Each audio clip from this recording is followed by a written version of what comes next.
Hello students, good morning. Welcome to the Bhuj English school trust संचालित जैनाचार्य Shri Ajramarji school online classes. Social science standard 8 chapter 8 India challenges and solution. Let's continue on page number 64। Last हमने illiteracy और उसके measures को discuss किया था। अब हम नेक्स्ट टॉपिक स्टार्ट करेंगे, डेट इज़ इन्फ्लेशन। यहाँ पर एक एक्टिविटी है जो आपको करनी है। यहाँ पर कुछ कॉलम्स दिए हुए हैं, जैसे एक फर्स्ट कॉलम में है कमोडिटी 1 लीटर और 1 केजी के बेसिस पे हमें उसको प्राइस बताना है। सेकेंड कॉलम में कि 5 साल पहले उसका प्राइस क्या था और आज के प्रेजेंट टाइम में क्या प्राइस है और कितने परसेंटेज के बेस पे वो प्राइस बढ़ा है। फॉर एग्ज़ाम्पल मिल्क है तो मिल्क 5 साल पहले कितने अमाउंट में यानी कितना लीटर मिलता था, आज के अमाउंट में देखिए तो 40-50 रुपीज़ पर लीटर मिलता है, तो इंक्रीज़ कितना हुआ। उसी तरीके से हमें क्लैरिफाइड बटर यानी प्योर घी, शुगर, जैगरी, गैस, पेट्रोल, इनकी इन्फॉर्मेशन फिलअप करनी है और देखना है कि जो प्राइस अमाउंट बढ़ गया है तो कितने अमाउंट से बढ़ा है। Now let's start page number 65. The increase in price of essential commodities and other necessities is known as inflation. जो हम डेली जो एसेंशियल जो ज़रूरत की चीज़ें इस्तेमाल करते हैं घर पर और जो बेसिक हमारी चीज़ें हैं, नेसेसिटी है, ज़रूरत की चीज़ें, उसमें प्राइस जब बढ़ता है तो उसको हम कहते हैं inflation. A price rise in the commodities of daily use creates an adverse effect on human life.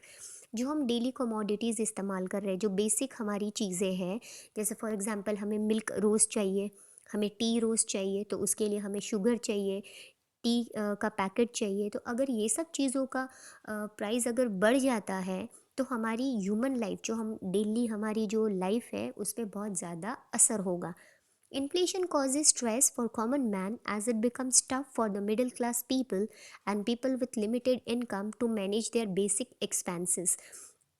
Inflation क्या करता है, जो कॉमन मैन है यानी जो मिडिल क्लास पीपल होते हैं उनको ज़्यादा स्ट्रेस देता है, उनको ज़्यादा टेंशन होता है, क्योंकि उनके लिए टफ़ हो जाता है कि वो किस तरीके से कम पैसों में घर चलाए और बेसिक खर्चा कैसे करे वो। तो उनके लिए लिमिटेड इनकम होता है, मंथली सैलरी जो भी आता है उनके पास मिनिमम रहता है, तो उसके बेसिस पर पूरे महीने का खर्चा निकालना, अपने घर में फैमिली को देखना, हर एक चीज़ की ज़रूरत पूरी करना, तो मिडिल क्लास पीपल के लिए ये थोड़ा ज़्यादा टफ हो जाता है।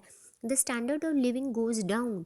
अभी डेली अगर हर एक चीज़ के लिए अगर प्राइस अमाउंट, जैसे फॉर एग्जांपल सॉल्ट हम यूज़ करते हैं, राइस यूज़ करते हैं, वीट यूज़ करते हैं, तो ये सब चीज़ों का अगर प्राइस बढ़ रहा है तो हम खाएंगे क्या। अगर चीज़ें वो बेसिक है, हमें कुछ कुछ चीज़ों के बिना हम एडजस्ट कर सकते हैं, बट खाने की जो चीज़ें हैं वो हमें चाहिए।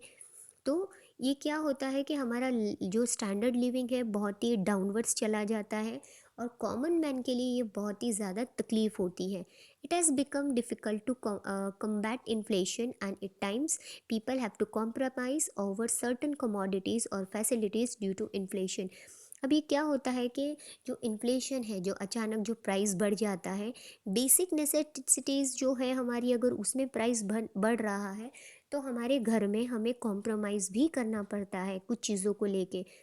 समटाइम्स क्या होता है कि बेचारे पेरेंट्स को क्या हो जाता है, मिडिल क्लास वुमेन पेरेंट्स जो भी रहते हैं या फैमिली वाले हैं, अगर उनको कोई चीज़ उनसे मांगी जाती है तो उनको एडजस्ट करना पड़ता है चीज़ों को लेकर, क्योंकि कुछ प्राइस बढ़ रहा है और वो उस चीज़ को एडजस्ट नहीं कर पा रहे। तो एक मंथ में एक चीज़ आती है, दूसरे मंथ में दूसरी चीज़ आती है, तो उनको ये फैसिलिटीज़ को इन्फ्लेशन की वजह से एडजस्ट करना पड़ता है। अब बात करते हैं मेजर्स, यानी ये किस वजह से होता है। इन जो प्राइस बढ़ता है तो वी नो कि गवर्नमेंट ही बढ़ाती है ये प्यास, जो जितनी भी चीज़ें हैं प्राइस बढ़ाती है, बट उसके पीछे और कौन से रीजंस हैं जो रिस्पॉन्सिबल है। तो measures, corruption, hoarding and overpopulation are the factors responsible for inflation. Corruption, जो भ्रष्टाचार है, होर्डिंग होती है, यानी जो एडवर्टाइजमेंट करते हैं ना हर चीज़ों की, उसके वजह से भी प्राइस बहुत ज़्यादा बढ़ जाता है। ओवर पॉपुलेशन यानी पॉपुलेशन ज़्यादा है, चीज़ें कम है तो उसका अमाउंट ज़्यादा हो जाता है। तो ये कुछ चीज़ें हैं जो इन्फ्लेशन के लिए रिस्पॉन्सिबल है। What can we do as a citizen to stop it? The only solution to this is a planned and thrifty lifestyle. अब हम ऐसा एज अ सिटीज़न हम क्या कर सकते हैं इस चीज़ को रोकने के लिए, इन्फ्लेशन को रोकने के लिए? तो एक ही सल्यूशन है कि हमें पूरा प्लान करके हमारा लाइफस्टाइल सेटल करना है। जैसे कॉमन पीपल क्या करते हैं, जो बेसिक नेसेसिटीज़ होती है मंथली का, वो एक लिस्ट बना लेते हैं और उसके बेसिस पे ही वो काम करते हैं। अब हम बात करेंगे पावर्टी, यानी जो गरीबी होती है। Poverty is another major challenge face by our country. ये बहुत ही बड़ी एक मेजर हमारे प्रॉब्लम है हमारी कंट्री की, पावर्टी, गरीबी। हद से ज़्यादा गरीबी सिर्फ इंडिया में ही पाई जाती है। A situation where a person is deprived of basic necessities like food, clothing, shelter, employment and medical facilities is term as poverty. Poverty अगर हम हमारे इस पॉइंट ऑफ व्यू से बात करें तो ऐसी सिचुएशन जहाँ पर जो कॉमन पीपल है उसको बेसिक नेसेसिटीज़, ज़रूरत की चीज़ें जो बेसिक है वो नहीं मिल रही है, जैसे खाना पीना, कपड़े, रहने के लिए घर, एम्प्लॉयमेंट नहीं मिल रहा है, उनको मेडिकल फैसिलिटीज़ नहीं मिल रही है, तो उसको हम कहेंगे poverty. The percentage of people in Gujarat living below the poverty line is 14.7। जो गुजरात है उसमें जो लोग रहते हैं उसमें पावर्टी लाइन की अगर बात करें तो 14.7% लोग पावर्टी लाइन में हैं। The criteria of poverty are set on the basis of purchasing capacity and level of income. एक इंसान गरीब है, पुअर है कि नहीं है, वो उसके जो वो लोग खर्चा कर रहे हैं, कितनी चीज़ें खरीदते हैं और कितना खर्चा करते हैं और उनकी इनकम कितनी है उस पर डिपेंड करता है। Due to the 5-year plans, education and medical facilities have become more accessible in India। जो 5 years के प्लान जो बना रहे हैं, गवर्नमेंट बना रहे हैं एजुकेशन का और मेडिकल फैसिलिटीज़ का, तो उस वजह से ये एसेसिबल हो चुका है इंडिया में कि कुछ चीज़ों को हम कोप अप कर सकते हैं। Moreover, the growth of industries has created lot of job opportunities which consequently has reduced poverty। और अगर दूसरे तरफ हम पॉइंट ऑफ व्यू बात करें तो इंडस्ट्रीज़ का बहुत ग्रोथ हो चुका है हमारे कंट्री में, जिस वजह से जितनी ज़्यादा इंडस्ट्रीज़ बन रही है तो वहाँ पर जॉब अपॉर्चुनिटीज़ मिल रही है, यानी नौकरी मिलने के चांसेस बहुत ज़्यादा हो चुके हैं। और अगर किसी के पास जॉब है तो वो गरीब नहीं होता है, एटलीस्ट उनके पास कुछ तो इनकम होता है। इस वजह से जो पावर्टी है वो रिड्यूस हो रही है। The income of people has increased due to the integration of technology in agriculture and other profession। सबका इनकम आजकल बढ़ता जा रहा है, क्योंकि अगर हम देखें हमारे एंशियंट टाइम में तो फार्मिंग में बेसिक चीज़ें यूज़ की जाती है एग्रीकल्चर में, बट आज साइंस और टेक्नोलॉजी इतने डिमांड में है कि टेक्नोलॉजी के वजह से एग्रीकल्चर में बहुत सारे अलग अलग डिफरेंट इक्विपमेंट्स यूज़ किए जाते हैं, सामान यूज़ किए जाते हैं, और दूसरे प्रोफेशन में भी लोग इन्वॉल्व है, जिस वजह से बहुत ज़्यादा बेनिफिट हो रहा है। Things to know, BPL, below poverty line. वैसे आपको पता होगा कि ऐसे बोलते BPL card, that is below poverty line. People living the below poverty line face the following situation. जो लोग BPL यानी बिलो पावर्टी लाइन होते हैं उनको कुछ चीज़ों की तकलीफ़ होती है, जैसे they do not get proper nutritious food, उनको प्रॉपर न्यूट्रिशन वाला फूड, अच्छा खाना नहीं मिलता है। They live in unhygienic condition, hygiene नहीं होता है, अच्छी जगह नहीं होती है रहने के लिए, और प्रॉपर क्लीनलीनेस नहीं होती है वहाँ पर। दे आर इलिटरेट, वो लोग एजुकेटेड नहीं होते हैं। They are deprived of medical facilities, उनको कोई भी मेडिकल फैसिलिटीज़ जल्दी नहीं मिलती है। Their children have to indulge into labour, और उनके बच्चों को पैसा कमाने के लिए, यानी सिर्फ खाना खाने की पैसे कमाने के लिए उनको लेबर वर्क भी करना पड़ता है। Now see on page number 66, corruption, next topic. Corruption अगर हिंदी में बोलो तो भ्रष्टाचार होता है। जैसे corruption in simple terms means lack of integrity और honesty, use of position of trust for dishonest gain. Corruption अगर सिंपल वर्ड्स में अगर आपको मैं समझाऊं तो क्या होता है कि ऑनेस्टी यानी ईमानदारी ना होना अपने नौकरी के प्रति। जो लोग अच्छी पोजीशन पे है, अगर गवर्नमेंट ऑफिसेस में है और उनका नाम है और वो लोग काम कर रहे हैं, तो वो लोग अपनी पोजीशन का गलत फ़ायदा उठाते हैं, डिसऑनेस्ट होते, ईमानदार नहीं होते, उनको कहते हैं corruption. It means dishonest behavior by those in position of power such as managers और government officials। ज़्यादातर क्या होता है कि जो डिसऑनेस्ट बिहेवियर होता है यानी जो बेईमानी करते हैं लोग, वो लोग अपनी पोजीशन का गलत फ़ायदा उठाते हैं, जैसे मैनेजर्स होते हैं, गवर्नमेंट के जो ऑफिशियल्स होते हैं, बहुत सारे ऐसे होते हैं। Almost all are not same but some are quite same. Corruption can include giving or accepting bribes or inappropriate gifts, double dealing under the table transactions, manipulating elections, diverting funds, laundering money and defrauding investors। अगर हम corruption की बात करें, भ्रष्टाचार की, तो भ्रष्टाचार में बहुत सारी चीज़ें आती है। गिविंग और एक्सेप्टिंग ब्राइब्स यानी रिश्वत लेना, ब्राइब्स मीन रिश्वत, रिश्वत लेना और देना, ये दोनों ही करप्शन है।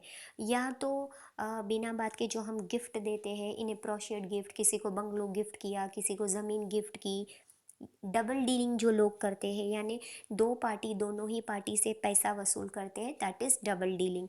अंडर द टेबल कुछ ऑफिसर्स ऐसे होते हैं, गवर्नमेंट ऑफिसर्स कुछ होते हैं, सब सेम नहीं होते, तो वो लोग अंडर द टेबल लेते हैं पैसा। ट्रांजैक्शंस होता है, अंडर द टेबल होता है। इलेक्शन को मैनिपुलेट करना यानी बोकस वोटिंग करवाना, लोगों को पैसा देकर उनको फोर्स कर कर अपने नाम पे वोट करवाना या किसी के नाम पर फोर्स करना कि इनको वोट दो। डाइवर्टिंग फंड्स, जो फंड्स आते हैं गवर्नमेंट के तरफ से या किसी एनजीओ को मिलता है कोई भी जगह पर, उसके फंड्स को अपने नाम पर कर लेना और खुद खर्चा करना। लॉन्डरिंग मनी, चोरी करना, पैसे की बेईमानी करना, फ्रॉड करना किसी के साथ, इन्वेस्टर्स के साथ या बिजनेसमैन्स के साथ, तो ये सभी चीज़ें करप्शन में आती है। Corruption has become the major issue that hinders the development of our nation. जब तक भ्रष्टाचार यानी करप्शन अगर हमारे कंट्री में है तो हमारा कंट्री कभी भी डेवलप्ड नहीं हो पाएगा। इफ़ेक्ट्स ऑफ करप्शन, अब उसका इफ़ेक्ट क्या होता है, असर क्या होता है, let's see. Corruption leads to the following it effects on society. Number one, violation of human rights, हमें अपना हक नहीं मिलता है, उसके साथ गलत होता है। क्योंकि अगर हम किसी सरकारी ऑफिसर के पास जा रहे हैं हमारा काम करवाने, अगर वो पैसे मांग रहे हैं उस काम करने के लिए, सरकार तो उन्हें पैसे दे रही है ना, गवर्नमेंट, फिर भी अगर वो हमसे पैसे मांग रहे हैं तो वो हमारा ह्यूमन राइट्स का वायलेशन है। Hindrance to the development of the nation, देश के अगेंस्ट बिना उसके बेईमानी करना। डिट्रॉयशन ऑफ मॉरल वैल्यूज़, जो हमारा मॉरल वैल्यूज़ है, जो हमारे एथिक्स होते हैं, यानी जो हमारी खुद की एक इमेज है, हम उसको डिस्ट्रॉय करते हैं। इन्फ्लेशन, जो प्राइस राइज होता है करप्शन की वजह से ही होता है। Lack of trust in law, हमें कानून के लिए हमारे दिल में ट्रस्ट नहीं होता है, हमें ऐसा लगता है कि हर इंसान बेईमान है। इनकरेजमेंट टू नेपोटिज्म, नेपोटिज्म बहुत ज़्यादा बढ़ जाता है, यानी जो हायर स्टैंडर्ड के लोग हैं उनको ज़्यादा प्रायोरिटी मिलती है और जो लोअर कास्ट के हैं उनको नहीं मिलती है। Slow human development and breach of faith, human development बहुत ही स्लो होता है और फेथ यानी किसी से हमें, किसी पे भी हमें भरोसा नहीं रहता है, उम्मीद नहीं रहती है, हम सब कुछ छोड़ देते हैं। अब देखते हैं मेजर्स, गवर्नमेंट क्या कर सकती है। Government has frame certain laws since 1988 to reduce and prevent corruption. अब करप्शन को स्टॉप करने के लिए, रिड्यूस करने के लिए गवर्नमेंट ने एक लॉज बनाए थे 1988 में। Anti corruption bureau has been formed in the year 1964। 1964 में एंटी करप्शन ब्यूरो भी स्टार्ट किया गया था। It helps people in checking and controlling corruption, लोगों को कंट्रोल करना, करप्शन को कंट्रोल करना और पीपल को रेगुलरली चेक करना कि कौन क्या कैसे काम कर रहा है, ये भी जिम्मेदारी एंटी करप्शन ब्यूरो की है। लास्ट हम देखते हैं message. Accepting and offering bribe both are crime. रिश्वत जो ले रहे हैं, एक्सेप्ट कर रहे हैं, वो तो क्राइम है, गुनाह है कानून की नज़र में, लेकिन जो दे रहा है, जो ऑफ़र करता है, वो भी एक गुनाह है कानूनी तौर पर। तो accepting and offering bribe both are a crime, वो दोनों ही क्राइम है, रिश्वत लेना भी और देना भी।